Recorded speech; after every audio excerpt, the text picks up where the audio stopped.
కాంగ్రెస్ నేతలు పొద్దున లేస్తే కేసీఆర్ను తిడుతూ ఆయన కుటుంబంపై పడతారని మాజీ ఎమ్మెల్యే శంకర్ నాయక్ అన్నారు. మహబూబాబాద్ జిల్లాలో బీఆర్ఎస్ యువ గర్జన కార్యక్రమం నిర్వహించారు. ఈ కార్యక్రమానికి సత్యవతి రాథోడ్, శంకర్ నాయక్ హాజరయ్యారు. కాంగ్రెస్ పార్టీ అగ్రనేతలు రాష్ట్రంలో హామీలిచ్చి వెళ్లిపోయారని శంకర్ నాయక్ అన్నారు. ప్రస్తుతం ప్రజల్లో తిరిగే దమ్ము వారికి ఉందా అని ప్రశ్నించారు.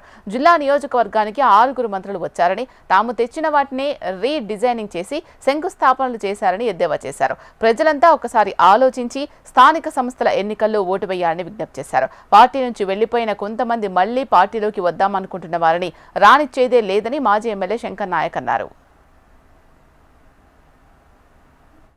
కొంతమంది సన్యాసులు మాట్లాడతారు, ఇవాళ కొంతమంది సన్యాసులు వివేకులు ఇవాళ కేసీఆర్ గారి శోభయాత్ర చేస్తారు. బయ్యారంలో సన్యాసులు మన పార్టీ ఉన్నప్పుడు మన పార్టీలో, కాంగ్రెస్ పార్టీ ఉన్నప్పుడు కాంగ్రెస్ పార్టీలో అట్లా ఊసరవెల్లి రంగు మార్చినట్టు మార్చుకుంటూ ఇవాళ బయ్యారంలో మన ప్రియతమ నాయకులు కేసీఆర్ గారి శోభయాత్ర చేశారు.